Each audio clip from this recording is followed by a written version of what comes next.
Dos hombres presentan una ofrenda al Señor. Uno trajo frutos de la tierra, el otro los primogénitos de su rebaño. Dios acepta una ofrenda y rechaza la otra. ¿Por qué? Abel se dedicó a pastorear ovejas, mientras que Caín se dedicó a trabajar la tierra. Tiempo después, Caín presentó al Señor una ofrenda del fruto de la tierra. Abel también presentó al Señor lo mejor de su rebaño, es decir, los primogénitos con su grasa. La palabra nos dice claramente que Abel ofreció los primogénitos de su rebaño, pero no dice si Caín trajo las primicias de su cosecha. Simplemente menciona que, tiempo después, Caín presentó una ofrenda. Caín cosechó sus granos y después de un tiempo juntó suficiente para traer una ofrenda. Fue bajo sus propios términos. Dios aceptó la ofrenda de Abel porque fue de las primicias. La ofrenda de Caín fue rechazada porque no era compuesta de lo mejor.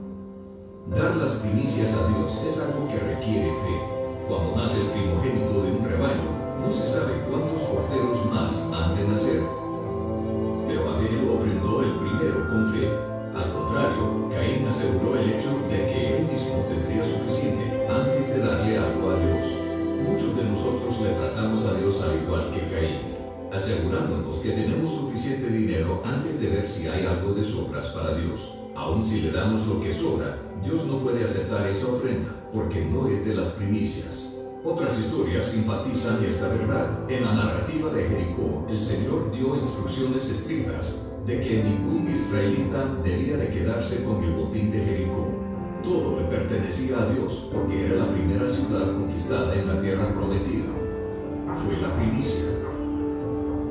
Dios detuvo su bendición de Israel cuando un hombre guardó para sí mismo parte del botín. La primera parte le pertenece a Dios. Se arriesgó mucho más que dinero cuando Abraham le ofreció a su primogénito Isaac. Cuando Dios le pidió a Abraham por su hijo, no se esperó hasta tener 10 hijos antes de entregarlo. Dio el primero cuando solo tenía uno que dar. Abraham solo tenía la promesa de tener más hijos. Requería fe para ofrecer a Isaac. Fe que Dios respetó y bendijo. Y Dios hizo lo mismo por nosotros.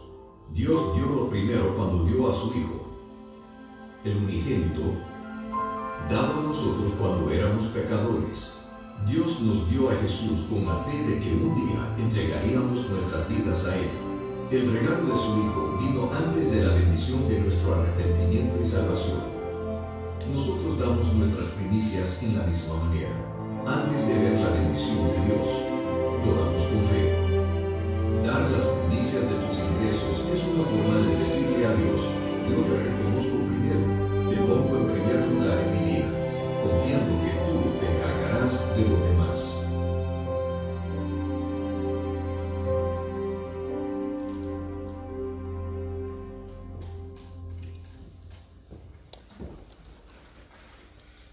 Buenos días, hermanos. Es una bendición estar aquí esta mañana y vamos a aprender hoy algo, hermanos, muy importante. ¿Qué dice la palabra acerca de mis ofrendas, de mis diezmos? Pero lo vamos a entender con la palabra misma, no lo que yo creo o lo que yo me imagino, lo que pienso. Y eso es algo precioso, hermanos, cuando podemos entender dentro de la palabra lo que el Señor nos está diciendo, es decir, con la misma palabra aprender, escudriñar las escrituras, dice, ¿no? Entonces, hermanos, muchas cosas no entendemos precisamente porque no escudriñamos. Muchos se acercan a este tema tratando de justificarse, porque en el Antiguo Testamento aparece y en el Nuevo Testamento no. Otros lo buscan, pero con el verdadero interés de encontrar qué es lo que dice la palabra. Y lo bonito, hermanos, es que lo vamos a entender con la palabra misma. ¿Qué pasa? Antiguo Testamento, Nuevo Testamento. Entonces, hermanos, vamos a hablar algo que es bien difícil, que es dar. Y el dar, hermanos, es difícil empezando desde niños. Un niño tiene 2 juguetitos y lo que menos quiere es darle uno al otro niño, ¿no? Y el otro niño llega para querer jugar y se lo arrebata y este es mío. Y nada más tengo 2 y son míos. Y desde chiquitos nos cuesta dar. Si no aprendemos en el transcurso de la vida, hermanos, eso se va a reflejar, por ejemplo, en el matrimonio. Claro que sí, se refleja, lo tuyo es tuyo, tú tu chequera, yo mi chequera, y haz tú lo que tú quieras, yo lo que yo quiera, y una casa dividida, ¿qué dice la palabra de Dios? No va a prevalecer, hermanos. Tan bonito es cuando todo se comparte y es lo mismo, hermanos. Precioso que es el matrimonio cuando llega uno a ser un solo cuerpo. Porque todo es de todos. Si hay bendición va a ser para todos, son los hijos, para uno, para... Entonces, hermanos, cuando no aprendemos esto, después nos cuesta. Eso es en cuanto a la vida misma, hermanos. Pero lo mismo pasa en la iglesia. Si no aprendemos desde chicos, después nos vamos a encontrar problemas. Entonces, ese tema, hermanos, de hecho es difícil, pero pues estamos aquí para aprender la palabra de Dios, ¿no? Amén, amén. A ver qué nos dice el Señor en cuanto a este tema. Y dice, la verdadera generosidad es dar cuando no te sobra. Quien sea puede dar, hermanos, si le sobra o no. Quien sea. Es bien fácil dar cuando te sobra. Ya lo dije aquí en una ocasión, hermanos, pero lo vuelvo a repetir porque no deja de tener efecto cuando, oye, si tuvieras, ¿qué es el diezmo? Me pregunta alguien, ¿no? Y dice, bueno, si tienes 10 fábricas, ¿regalarías 9? Claro que sí, sí, regalaría 9. Regalarías una, sí, regalo una y me quedo con 9. Si tuvieras 10 carros, regalarías uno y te quedas con 9. Claro que sí. Si tuvieras 10 gallinas, regalarías una y te quedas con 9. Ah, no. ¿Cómo no vas a hacer eso si lo hiciste con carros y casas? Bueno, es que gallinas sí tengo. Y ese es el problema, hermanos. Ay, pastor. Uy, espérame, nada más que me den el trabajo. Uy, mi diezmo va a ser, hermanos. Uy, hermano. Va a ver cómo va a estar eso. No me deje que me den el diezmo. No me deje que me den el trabajo. No me deje que gane yo como la hermana que gana mucho. Va a ver mi diezmo. No, hermano, ¿sabe qué? El Señor quiere que nosotros seamos ríos. Ríos, no presas, hermanos. Que lo que usted le llegue, usted pueda dar. Imagínese, hermano, que usted tuviera la capacidad de dar una parte pequeña y el Señor lo bendice. El Señor va a ver eso. Le va a proveer más porque Él sabe que usted no se queda, sino que lo que usted tiene fluye. Y es cuando uno empieza a probar lo que es la bendición de Dios. Si usted después de este mensaje tiene una duda, pregúntele a alguien que diezme. No a alguien que no diezme. No, vaya con otro que no diera nada. Yo tampoco nada. Ah, ya ves, no, tenemos la razón que... Pregúntele a alguien que diezme. Pregúntele, ¿te ha hecho falta de comer? ¿Te ha faltado bendición? Pregúntele, hermanos. Vamos a entender, hermanos, este mensaje en base a la escritura que está en Marcos. Puestos de pie, les voy a pedir que me acompañen, hermanos. Marcos 12, del 41 al 44. Y juntos, si me acompañan, vamos a leerlo. Y dice: estando Jesús sentado delante del arca de la ofrenda, miraba cómo el pueblo echaba dinero en el arca, y muchos ricos echaban mucho. Y vino una viuda pobre y echó 2 blancas, o sea, un cuadrante. Entonces, llamando a sus discípulos, les dijo: de cierto os digo que esta viuda pobre echó más que todos los que han echado en el arca, porque todos han echado de lo que les sobra, pero esta de su pobreza echó todo lo que tenía, todo su sustento. Vamos a orar, hermanos. Padre nuestro que estás en el cielo, te damos gracias por este precioso momento, Padre. Preciosa se ve tu iglesia, Señor. Gracias porque tú pusiste en nuestros corazones venir esta mañana. No fue por mérito propio, es porque tú, Padre, has sembrado en nosotros algo que es buscarte, y por eso te buscamos. Y ahora, Padre, queremos que nos enseñes más, queremos aprender más de tu palabra, no lo que nosotros creemos o nos imaginamos. Revélanos, Señor, qué dice tu palabra acerca de nuestras inquietudes, nuestras dudas. nuestras ilusiones, nuestros sueños.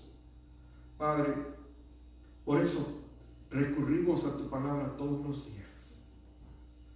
Alguien dijo que una Biblia cerrada crea corazones resecos. Por eso, Padre, anímanos a buscarte cada día, cuando amanece, cuando anochece, al despertar, al caminar. Enseñárselas a nuestros hijos, como dice tu palabra en Deuteronomio.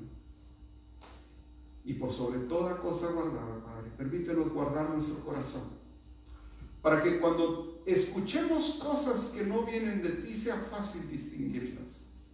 Pero también cuando escuchemos algo que viene de ti sea fácil distinguirlo. Enséñanos, Señor, en esta mañana. En el nombre de Jesús te lo pedimos. Amén. Amén. Pueden sentarse, hermanos. Para hablarles de este tema, hermanos, forzosamente tengo que ir al Antiguo Testamento. Forzosamente. Porque es ahí donde aparece el término diezmo. Ahora, cuando vamos a la Biblia, hermanos, sabemos de que la Biblia está dividida en libros. Hasta ahí estamos bien, ¿verdad? Está dividida en libros y hay libros del Antiguo Testamento, del Nuevo Testamento. Primero están los 5 primeros de la ley, también llamados Pentateuco. También la Torah es lo mismo, los primeros 5 libros, escritos, se cree presumiblemente por Moisés, excepto la última parte del libro de Deuteronomio, que se cree que lo escribió Josué. Entonces, esa primera parte, los 5 primeros libros. Después vienen los libros de historia, viene poesía, viene poetas mayores y menores. ¿En qué se refiere mayores y menores? ¿Porque son más importantes unos que los otros? No, es por el monto, el grueso de los pergaminos que se encontraron. Los libros más grandes se les llamó mayores, que son Isaías, Jeremías, Daniel. Esos libros, hermanos, en su contenido eran grandes, por eso son mayores, pero no son mejores o más importantes que Habacuc, por ejemplo, o que Malaquías. Verá, es por el tamaño. Bueno, pasamos al Nuevo Testamento. Acuérdense, el Antiguo Testamento es el Nuevo Testamento escondido. El Nuevo Testamento es el Antiguo Testamento revelado. Los dos son lo mismo, los dos se encuentran para darnos una historia completa. Nuevamente, Antiguo Testamento es el Nuevo Testamento escondido. Cuando leemos el Antiguo Testamento encontramos, oh, esto es esto. Esto es lo que dice Jesús. Está escondido en el Antiguo Testamento lo que dice el Nuevo Testamento. Cuando llegamos al Nuevo Testamento encontramos, oh, Belén, esto lo dijo Isaías. Oh, esto, y vamos, y empieza a revelarse en el Nuevo Testamento el Antiguo Testamento. Los dos forman parte de la obra maestra de la humanidad. La única obra donde el autor te habla. Es el único libro donde el autor está vivo contigo en ese momento. No hay otro. Amén. Es el único. Cosa preciosa. Hasta ahí vamos bien. Vean esto que es bien importante. Hoy, si ponen atención hoy, hermanos, van a aprender mucho. Vamos a aprender mucho. Dice, la división del Antiguo y Nuevo Testamento que encontramos en nuestra Biblia son el resultado de un esfuerzo literario de los traductores, cuyo objetivo, importante, no es definir lo válido y lo caduco, sino ayudarnos en nuestro estudio de las Escrituras.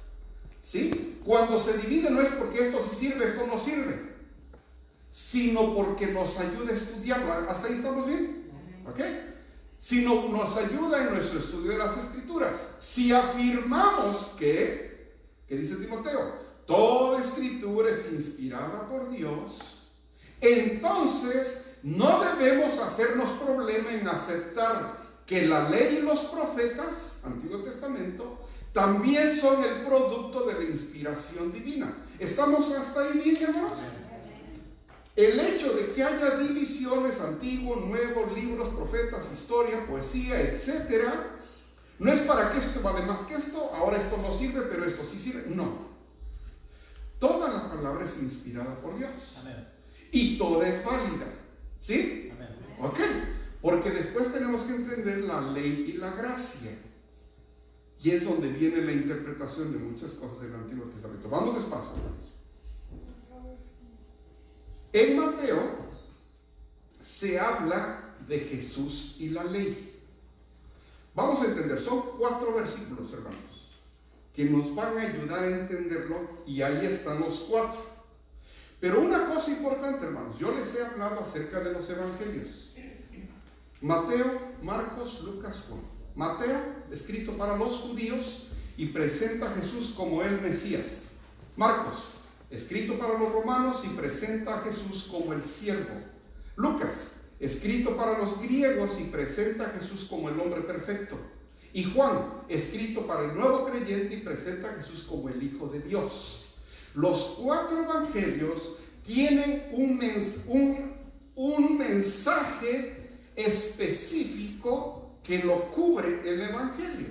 Cuando vemos Mateo, ¿qué se nos viene a la mente? Que está dirigido a los judíos y donde su objetivo es mostrar que Jesús es el Mesías.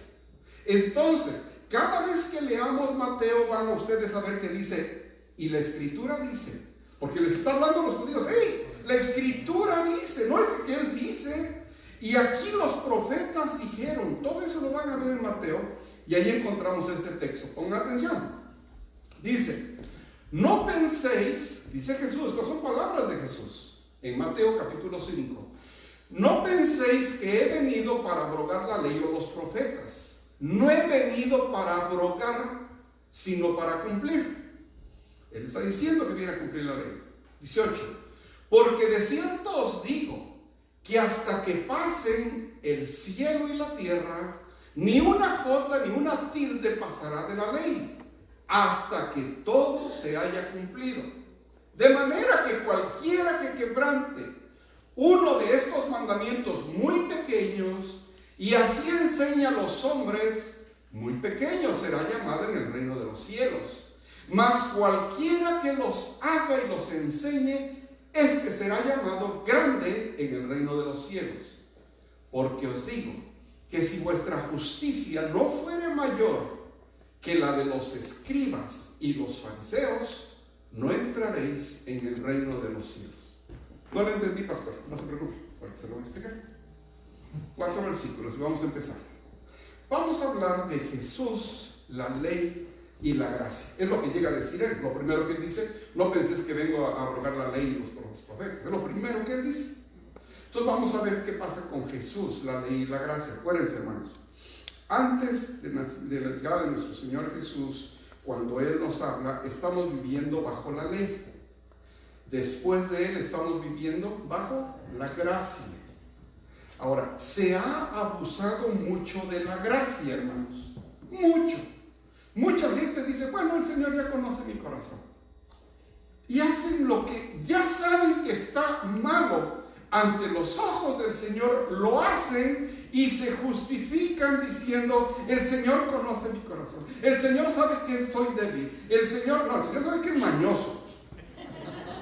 Hermanos, cuando ya sabemos y hacemos algo que está incorrecto, ya es con premeditación, porque ya sabemos. Sí es cierto que muchas cosas las hacemos, hermanos, por inocencia. Hemos cometido errores donde decimos, discúlpeme, de verdad, no sabía esto. Pero otra cosa es que ya sabemos y aún así, como que me entró por acá, me entró por allá. Es que ese día ni le entendí al pastor. ¿Cómo no lo entendí? Está en español, hermano. Pero, hermanos, ¿qué es lo que pasa con este tipo de partes de la Biblia donde no queremos entender? Vamos a ver 2 puntos. La gracia no invalida la ley, más bien la confirma. Ahorita lo vamos a desarrollar. Y el segundo es, la gracia es más excelente que la ley. ¿Cuánto le dan gracias a Dios de que vivimos bajo la gracia, hermanos? Imagínense, antes por cualquier cosita, matar.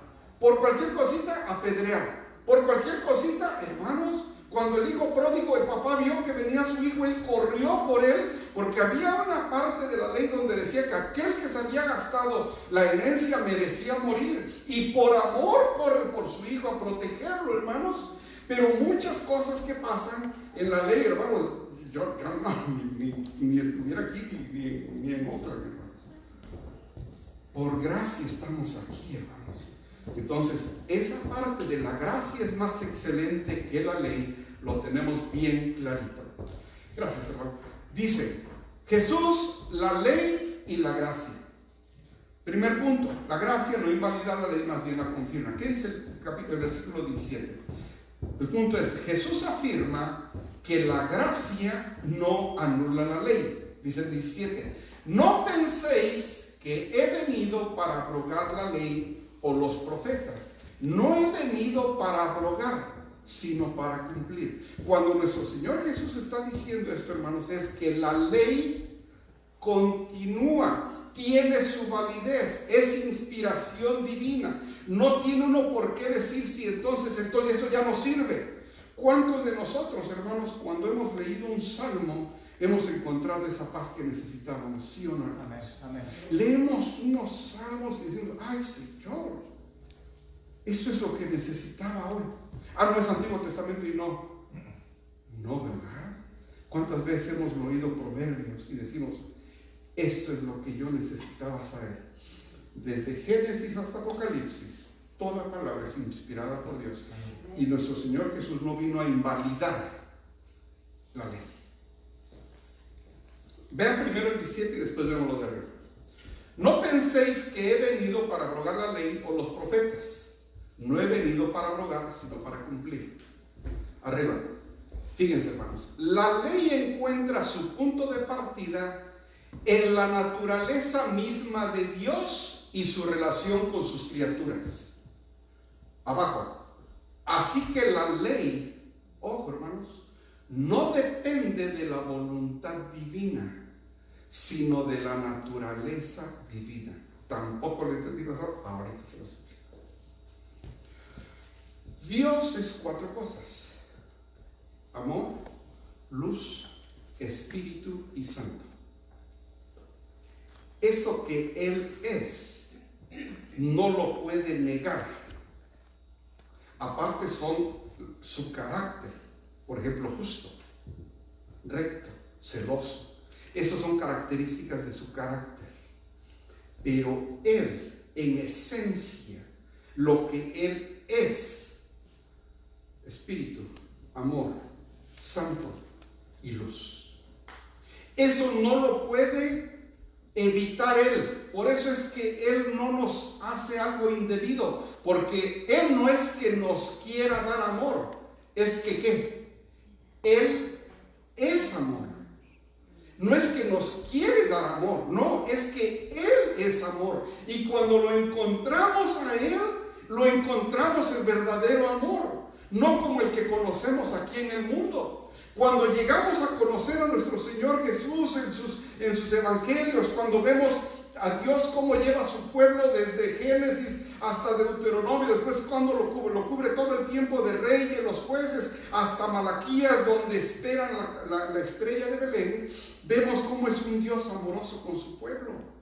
El Antiguo Testamento es la historia de Dios con su pueblo. El Nuevo Testamento es la historia de Jesús con su iglesia. Entonces, hermanos, cuando vemos todo esto, nos damos cuenta de que Dios no es de que nos quiera dar amor, es que Él es amor. Incluso el peor hombre, el que haya cometido lo peor, si encuentra a Jesús, encuentra amor. No importa cómo Él sea. Por eso es que usted y yo, hermanos, independientemente de cómo llegamos, cuando encontramos a Jesús, conocimos el verdadero amor, ¿sí o no, hermanos? Y eso no tiene que ver con lo que nosotros hicimos o fuimos, no, porque Él es amor. Entonces, cuando dice aquí, hermanos, que Jesús no viene a abrogar la ley, es porque la ley no es porque Él quiso, sino porque su naturaleza indicaba justicia. Dios mismo no puede tolerar lo que no es injusto, porque no puede en su amor. Por eso es que castiga lo que no es justo. Por eso es que vemos su juicio en el Antiguo Testamento, hermanos, y porque ahí se pagaba con sangre. Cuando entendemos la naturaleza de Dios, entendemos por qué actuaba como actuaba. No porque Él quería matar 20,000 de un pueblo. Y dicen ustedes, pero ¿cómo Dios quería matar 20,000? No, es que Él es amor. Y dentro de su amor no podía haber injusticia. ¿Sí entendemos esa parte? Es doctrina, es teología, hermanos. Pero tenemos que entender quién es Dios. La ley no depende de la voluntad divina, sino de la naturaleza divina. Ahora, eso es lo que dice Jesús cuando está hablando acerca de quién es Él y a qué Él vino. Ahora, ¿qué dice el apóstol Pablo? Acuérdense, Romanos es un libro de doctrina. Cuando leemos Romanos tenemos que tener mucha atención en qué es lo que dice, porque no es una historia, no es un salmo que se lee uno rapidito todo. Dice, de manera que la ley a la verdad es santa. ¿Toda la ley? Sí, dice el apóstol Pablo. De manera que la ley a la verdad es santa y el mandamiento santo, justo y bueno. Tal vez usted no esté de acuerdo, pero eso no quiere decir que eso invalide lo que dice el apóstol Pablo, ¿o no? No, que no estoy de acuerdo, pero ya lo escuché. Pero la palabra dice otra cosa. Por eso es bonito descubrir lo que la palabra dice de Él mismo. Porque la palabra habla de Dios mismo, ¿no, hermanos? Amén. Es de Él de quien habla. De manera que la ley a la verdad es santa y el mandamiento santo, justo y bueno. Jesús y la gracia, ese fue el 1 donde afirma que la gracia no anula la ley. El 2, versículo 18. Porque dice, Jesús afirma que la permanencia de la ley, bajo la gracia. Quiere decir que cuando Él vino y nos provee de la gracia de Dios, sigue permaneciendo la ley. Porque de cierto os digo que hasta que pasen el cielo y la tierra, ni una jota ni una tilde pasará de la ley, hasta que todo se haya cumplido. De la ley. Sigue mencionando la ley. ¿Sigue vigente cuando llega nuestro Señor Jesús? Sí, sigue vigente. Ahora, es un tema difícil y no es el único, hermanos. Por mencionar los tres, les voy a dar tres. Uno es los diezmos, otra es los alimentos y otra es el día de guardar. Hoy solamente les voy a hablar de dar, de los diezmos. Pero esto, hermanos, se toma estudio para entender qué dice la Biblia acerca de eso. Bueno, la ley tiene dos significados bajo este concepto que estamos estudiando. Uno es didáctico y otro es judicial. ¿Qué quiere decir esto, hermanos? Didáctico es ¿qué? ¿Qué se les viene a la Biblia? Que enseña. Judicial, ¿qué tiene que ver? Reglamentos. Didáctico, la ley es una guía, un instructivo para el pueblo de Dios. ¿Estamos de acuerdo, hermanos? Cada vez que vemos la Biblia nos sigue enseñando a nosotros, no hagas esto, no hagas como el pueblo de Israel, no hagas como el necio, construye sobre la roca. Vemos, toda la palabra nos está enseñando qué hacer. La ley es una guía, un instructivo para el pueblo de Dios, pero también es judicial.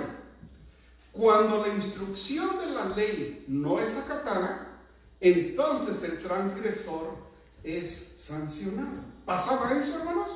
¿En la Biblia encontramos eso? Claro que sí. Había una ley, se rompía y el transgresor era sancionado.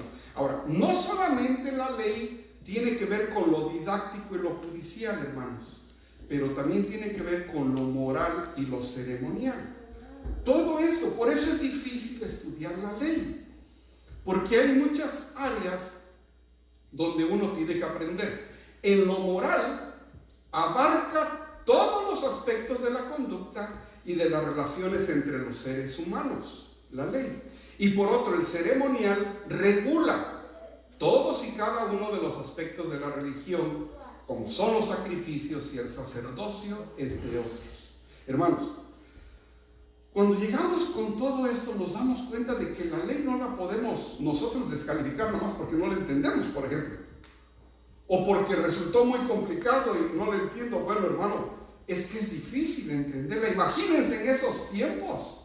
Era más, porque los únicos que sabían la ley eran los sacerdotes. Y ellos pasaban, y es ahí donde se empieza a desvirtuar el mensaje que Dios quería dar. La única forma en que podemos saber cuál es el mensaje que quiere dar Dios es aquí, hermanos. Cualquier persona que les quiere enseñar algo que no está aquí es mentira. Una persona nos tiene que enseñar con lo que la palabra de Dios dice. Esto es la ley, hermanos. Así que la ley en ese momento, hermanos, nos está diciendo todo lo que era. Y vamos a 2 de Timoteo, dice, toda la escritura es inspirada por Dios y útil para enseñar, para redarguir, para corregir, para instruir en justicia. Ahora, ¿qué parte de la escritura es inspirada por Dios, hermanos? Toda. Ahora, ¿toda sirve para lo mismo? Si ustedes se fijan, hermanos, hay cosas que nos sirven para enseñar, otras para redarguir, otras para corregir, otras para instruir en justicia. Es decir, tenemos que tener cuidado qué es lo que la palabra dice y qué es lo que me quiere decir a mí. No lo que yo quiero entender. Es qué es la palabra que me tiene que enseñar a mí. Punto 3. Jesús desaprueba el incumplimiento de los principios espirituales de la ley. Él mismo dice, no solamente que él no viene a evitarla, sino viene a cumplirla. No solamente dice eso Jesús.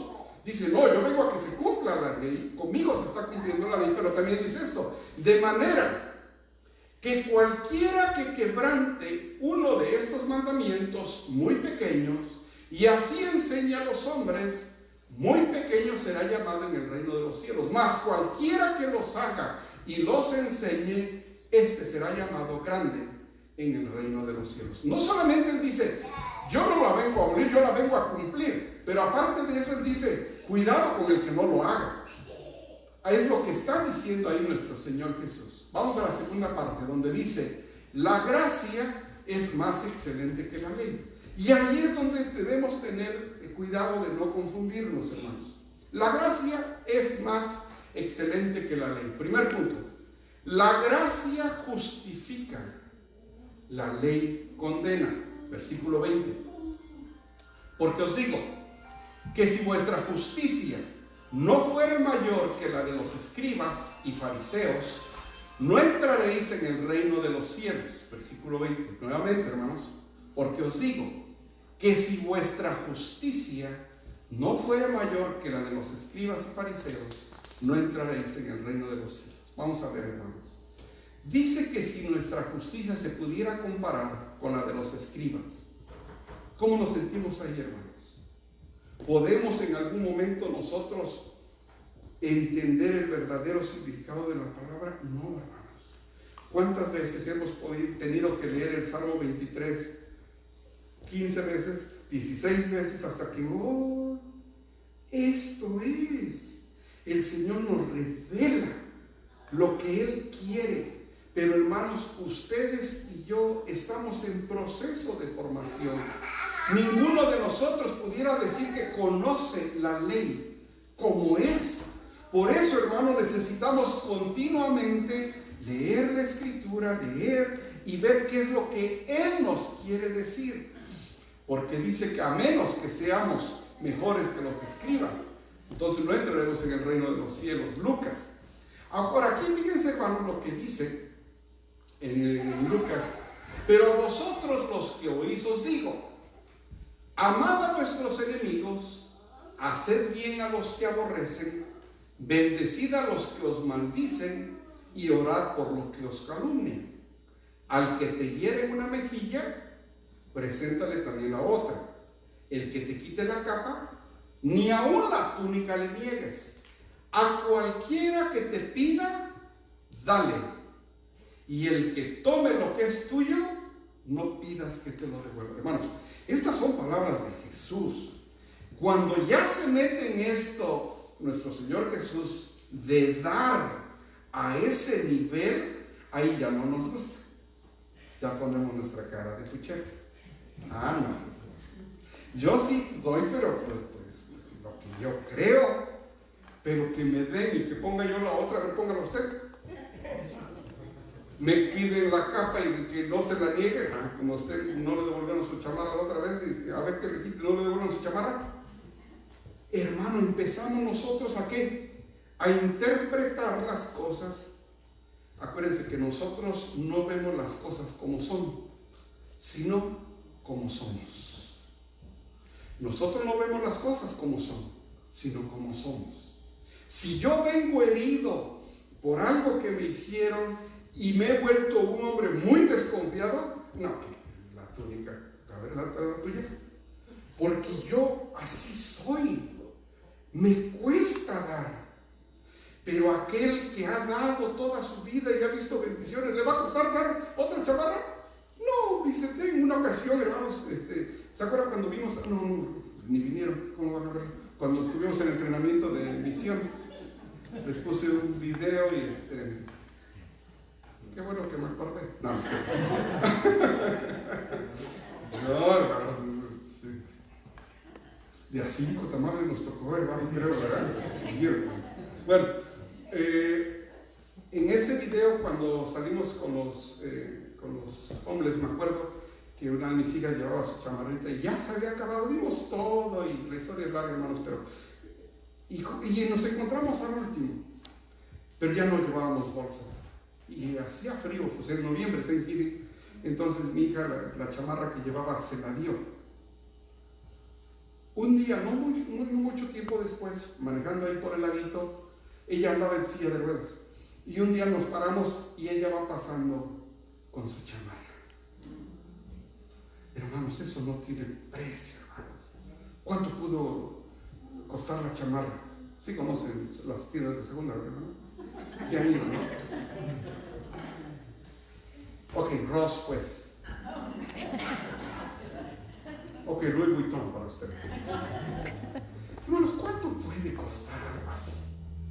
Pero cuando usted ve y dio eso extra, hermanos, eso va a durar hasta que usted vaya a la tumba, hermanos. Su troca se va a quedar, ya le dije la otra vez, hermanos. Todo lo que tiene. ¿Por qué nos cuesta dar? Ay, es que hasta ahora lo entendí. Ay, ¿cómo hasta ahora, hermanos? No, hermano. Ya ve que pronto voy a empezar. Híjole, así me dijeron unos primos hace 20 años y nunca empezaron. Pero hermanos, cuando Jesús llega a este punto, ahí ya complica un poco más las cosas para nosotros. Porque si ustedes ven, hermanos, cuando va la viuda, cuando Jesús está hablando de la viuda, Jesús no habla de la cantidad de dinero ni de diezmo. ¿De qué habla? De actitud, de carácter. Él no habla de diezmo, él no habla de cuánto, a ver, fíjate cuánto le echó, no, si le echó algo, no, ella dio más, porque ella dio todo, actitud, carácter, hermanos. Acuérdense que el diezmo no tiene que ver con dinero, el diezmo tiene que ver con el corazón. Ya me están poniendo una cara, hermano. A cualquiera que te pida, dale. Y el que tome lo que es tuyo, no pidas que te lo devuelva. Y ahí ya no nos gustó Lucas 6. Iba bien bonito. Ay, está bonito cuando habla del que construyó sobre la roca. Tan bonito el Salmo 23. Pero Lucas 6, así hace uno. Pero es la palabra de Dios, hermanos. Una vez un hombre rico le entregó una canasta con basura a un hombre pobre. El hombre pobre sonrió y corrió con la canasta. La vació, la lavó, la llenó de flores y se la dio de regreso.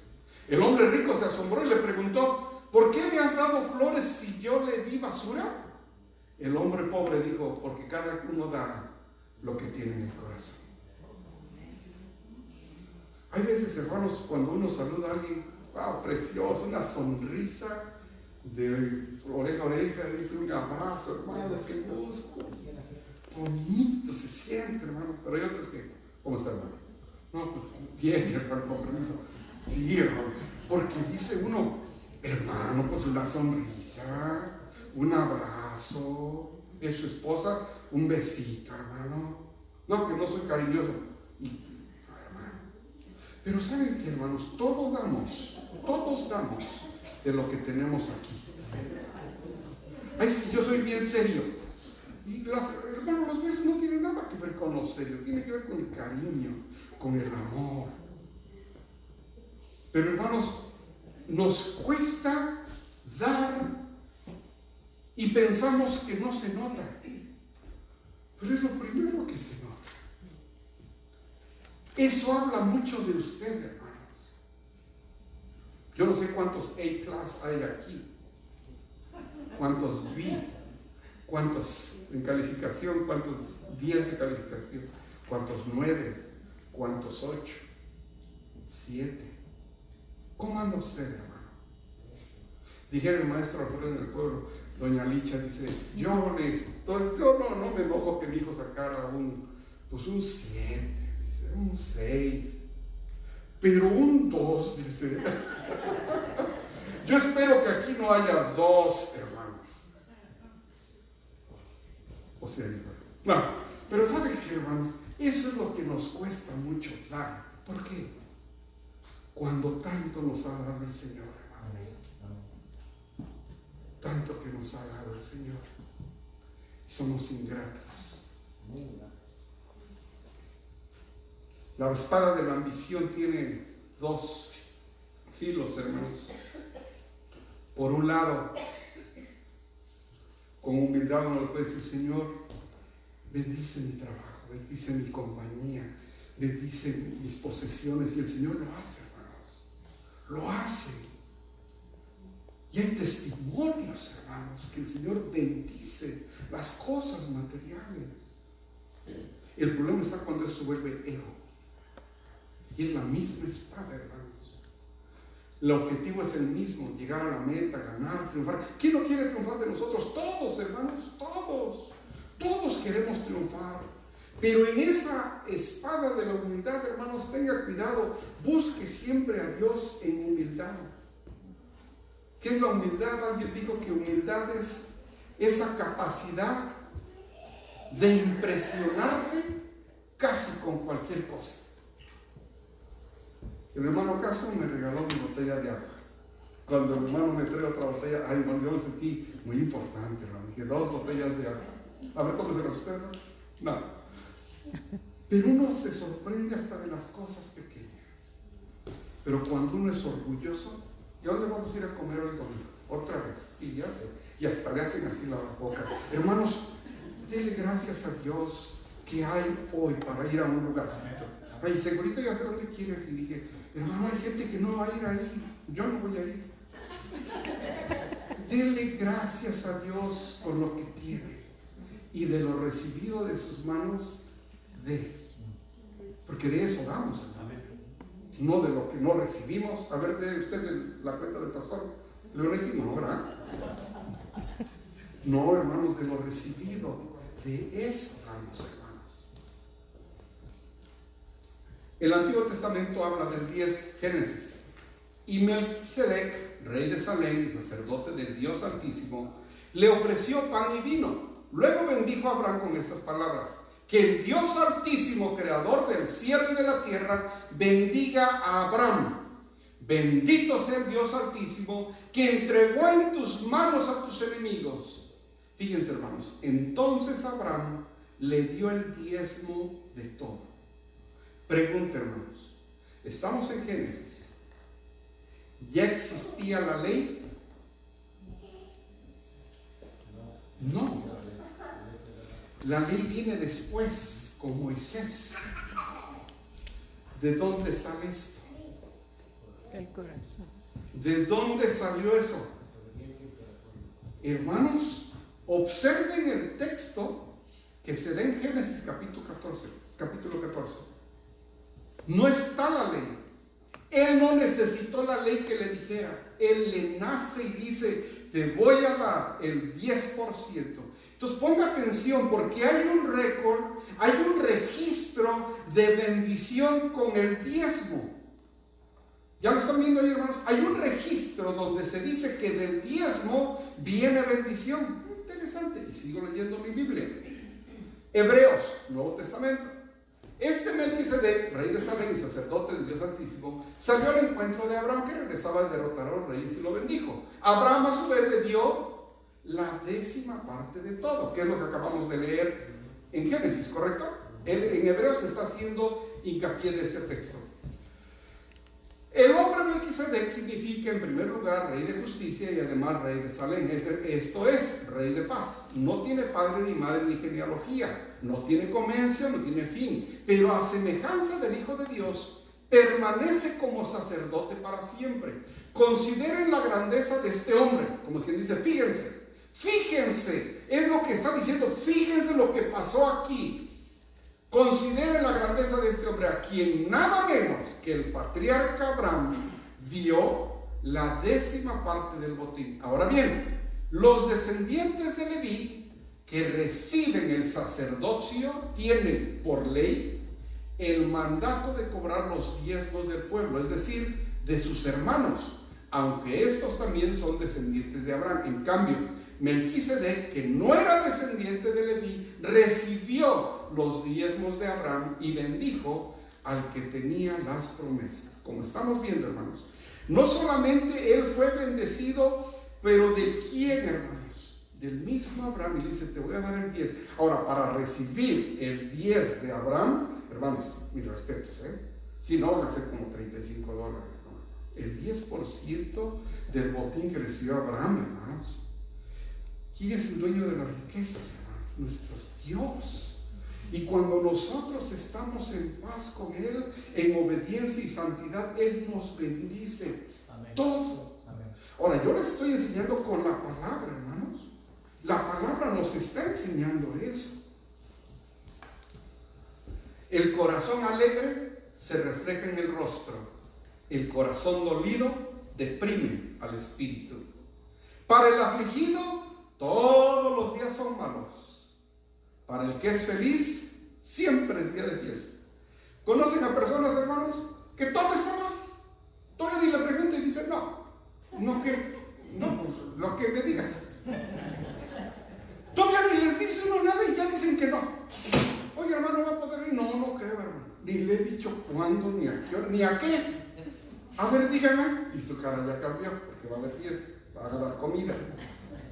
Hermanos, en cambio, aquel que ve la vida de otra forma, hermanos, siempre hay un espíritu. ¿Nos puedes ayudar, hermano? Claro, hermano, ¿de qué se trata? Verán, me estamos preguntando como de qué y a poco hay que venir más tiempo. Y, hermanos, el afligido, todos los días son malos. Para el que es feliz, siempre es día de fiesta. ¿Con quién les gusta estar ustedes? ¿Con alguien pesimista o con alguien positivo? Con alguien positivo, que lo contagie y vamos a hacer eso. Pero con un pesimista, hermanos, ganas dan de estar. ¿Para qué? ¿Para salir más deprimido que como llegué? No, para ir mejor. Gran remedio es el corazón alegre, pero el ánimo decaído seca los huesos. Hay veces, hermanos, que no encontramos esa felicidad en el Señor y lo andamos buscando en otras partes y nuestro rostro demuestra que no somos felices. Nuestro rostro demuestra. ¿Cómo está, hermano? Bien. Ay, hasta forza uno. No, hermano. Cuando uno está en paz con el Señor, no importa que no haya dinero, no importa que aunque el aprisco no dé frutos, ni haya vacas en el corral, con todo lo que dice Habacuc, yo me alegraré en el Señor. Capítulo 3, 17. Hermanos, y esto mismo tiene que ver con el dar. Y aquí voy terminando, hermanos. Volvemos al mismo texto. Estando Jesús sentado, vio a la viuda y le dijo a sus discípulos: de cierto os digo que esta viuda pobre echó más. Pregunta, hermanos, ¿menciona ahí nuestro Señor Jesús el diezmo? ¿Menciona ahí la cantidad? No. ¿Qué es lo que vio nuestro Señor Jesús ahí? La actitud, el corazón. Es que yo no veo que diga diezmo. Cheque las historias de las que habla la Biblia. Cheque, observe Vea lo que pasaba con la gente que lo hacía. No, ni cómo le pregunto. Pregúntale a alguien que diezma. Pregúntale. Y usted va a escuchar lo que hace el Señor cuando alguien diezma. Amén. Eso le dice 2 de Corintios 9:7. Cada uno debe dar. Aquí es el apóstol Pablo, hermanos. Según lo que haya decidido en su corazón, no de mala gana ni por obligación. ¿Nuestro Señor necesita su dinero, hermanos? No. No. Si va a dar, dé con gusto, hermanos. Pero no de que suene, pues si le echas las cosas, ¿cómo no va a sonar? No. Dé, aunque nadie vea, hermanos. Voy a dar a traerte puras cosas para que se dé con gusto, que sepa que yo soy. No, hermanos, son 3 horas. Y es que traemos la costumbre anterior de dar limosnas, no diezmos. Ay, hermanos, si antes ya me hablaba menos, ahora quiero saber cómo me va. Cada uno debe dar según lo que haya decidido en su corazón, no de mala gana ni por obligación, porque Dios ama al que da con alegría. No hay cabida a la tristeza cuando Dios ocupa el trono de tu vida. Hermanos, yo no les vine a decir que diezmen. Yo les enseñé la palabra que dice del diezmo. ¿Sí? Yo no les dije que diezmo. Yo les estoy diciendo lo que la palabra dice del diezmo. Y cuando uno lo entiende con la palabra, ya queda entre nosotros y Dios. Los siguientes meses son los domingos de resurrección. Pero después de los mensajes de domingos de resurrección, les voy a dar otro mensaje, hermanos. La bendición de dar. Que ya tiene uno que haber entendido qué dice la Biblia. Pero ahora la pregunta es, ¿qué bendición hay? Y de eso vamos a hablar la próxima ocasión. Vamos a orar, hermanos. Padre nuestro que estás en el cielo, gracias, Señor, por tu palabra, porque es clara. Gracias, Señor, porque nos revelas tu mensaje. Y ahora te pedimos, Padre, que nos despidas en paz, perdón. Pero en el mensaje, Padre, yo te pido que quede sembrado en nuestros corazones, que disfrutemos la generosidad y que seamos ríos, no presas. En el nombre de Jesús oramos. Amén. Dios los bendiga.